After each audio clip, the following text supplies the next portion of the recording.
m'a fait une déclaration là pour le pays. Nous avons parlé CEP, faire CEP, il faut organiser, il faut faire le changement de constitution avant les élections. Je vais répéter ça encore.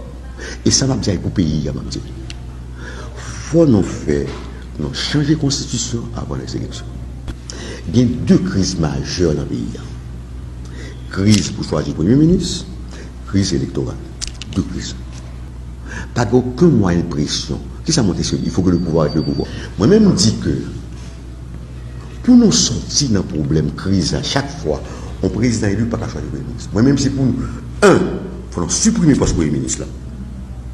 Quelle que soit l'option choisie, quelle que soit l'option choisie, il faut nous refaire la Constitution d'abord avant les élections.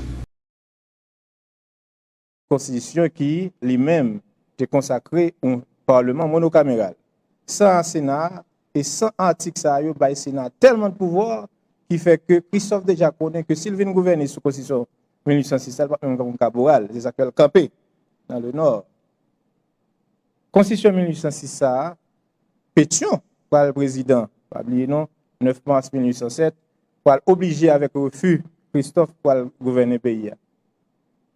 Mais Pétion qui était artisan de la Constitution, ça, pas gouverner sous lui. Il pourrait violer la Constitution ça à plusieurs reprises. Absolument remontrance sénateur à plusieurs reprises. Pétion pas Kembe, il pourrait faire tête à vie. Et finalement, nous allons gagner un autre changement qui est extrêmement intéressant. C'est en 1816. Donc, une nouvelle constitution avec Pétion, bien sûr, qui va mourir 2 ans après. Mais constitution, ça, il va le consacrer au Parlement bicaméral. C'est la première expérience de bicaméralisme que nous allons faire, qui va durer un siècle, évidemment avec un peu de vicissitude, montée descendre, changement, comment Sénat élu, etc. Donc, constitution ça de 1816 a duré jusqu'à 1918 avec l'occupation américaine, qui va le consacrer lui-même au Conseil d'État qui va jouer le rôle d'un Parlement monocaméral. Alors, débat était intéressant en 1806. Il pas intéressant en 1843. Pourquoi ça me parle de 1843? C'est parce que on va gagner un débat qui va sortir, une constitution qui va sortir du manifeste de Poilin, le Poisselin, et débat ça mettait en face des tribuns également. La constitution 1843, c'est une constitution plus libérale que le pays a connaît. Malheureusement, subterfuge politique, magouille, pour faire constitution, ça c'est une constitution monnaie, que nous tous connaissons. Donc pour une fois, nous allons retourner en constitution de guerre déjà 1816, avant nous passer à la constitution 1846, etc. Dans l'histoire du 19e siècle, il y a 2 constitutions qui sont extrêmement importantes. C'est la constitution 1843 qui est une constitution monnaie et la constitution de 1867. Alors, constitution 1806, 1843, 1867, que Salnave gouvernait sous l'île, il va chercher changer avec l'acte du trou pour le arrêter président. Effectivement, constitution va aller à partir de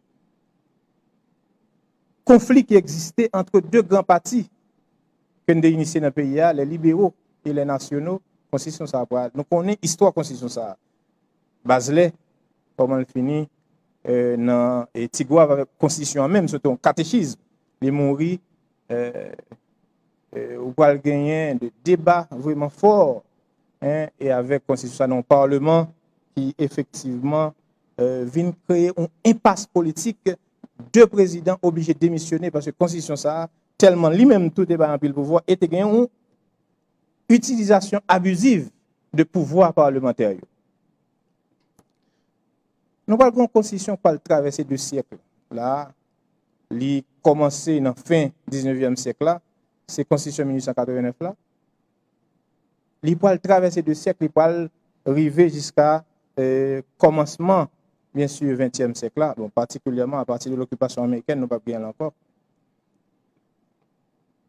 Ça qui est extrêmement important, c'est l'exercice démocratique qui toujours est capable de dire non débat et changement de constitution. Il y a une constitution obligée de changer à cause de physique, mais il y a une constitution qui changer avec un pile débat parce qu'il y a des gens qui comprennent l'importance. Ça veut dire qui ça? Ça veut dire que chaque fois qu'il y a une nécessité pour ça, constitution a changé.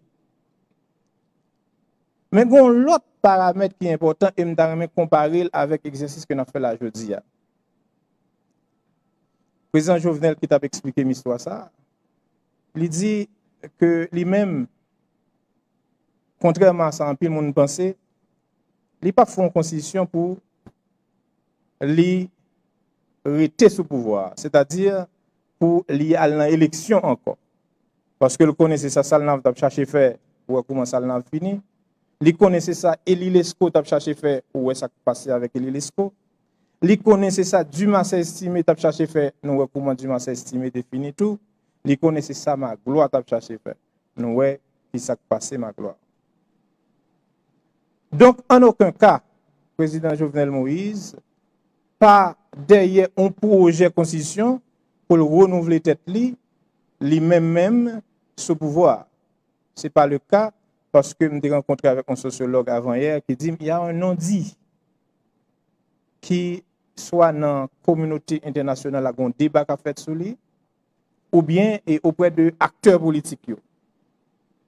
Non dit ça, c'est que son constitution président Jovenel a cherché pousser pour lui-même comme candidat à la présidence dans l'élection qui vient là.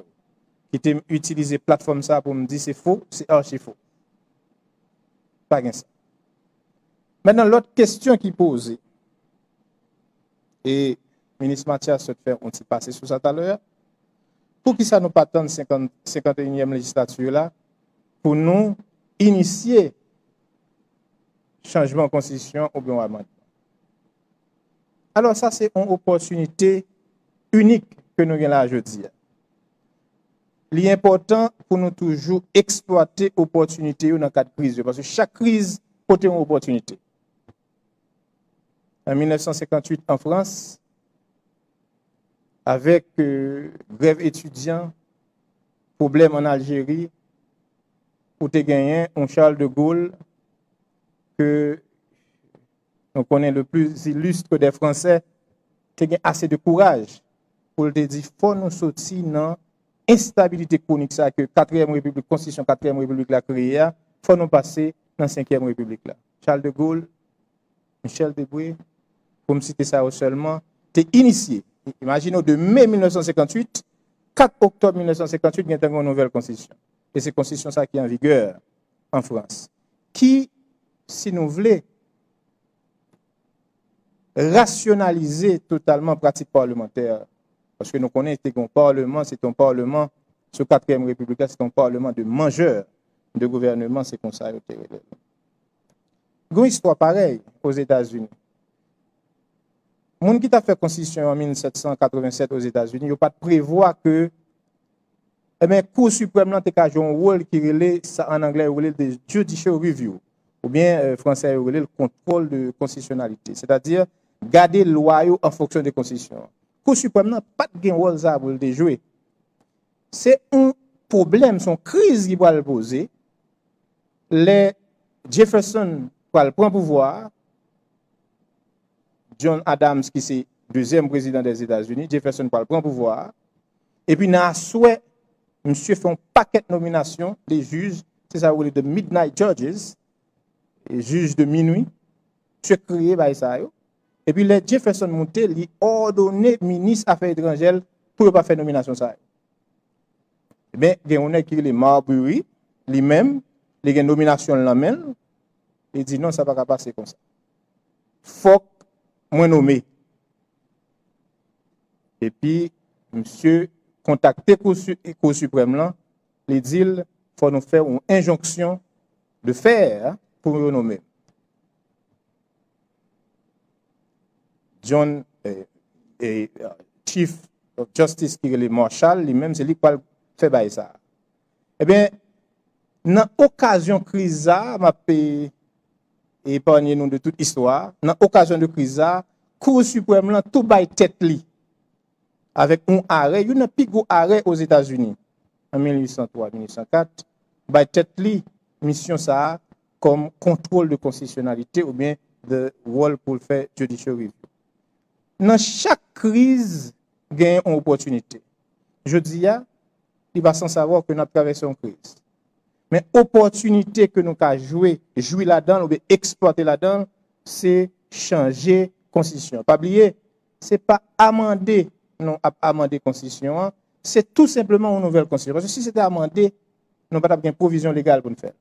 Le peuple là, les souverains, il a décidé, Jean-Président Boniface dit tout à l'heure, à qui moment il voulait changer la constitution parce qu'il pensait que le mode de gouvernance là, il laissait à désirer. Donc, travail ça, comité consultatif indépendant à faire. Travail ça, ministre Mathias Pierre a fait auprès de partis politiques. Travail ça, ministre Guy François a fait, c'est du travail qui est extrêmement important pour la démocratie, pour le pays. Ce n'est pas pour le gouvernement, ce n'est pas pour le président Jovenel Moïse, parce que cette démarche est désintéressée. Parce que le président Jovenel Moïse, lui, voulait quitter un héritage. Parce que ça qui est intéressant, c'est que les de Gaulle, ta bataille pour te changer la constitution, monsieur te gagne tout nom.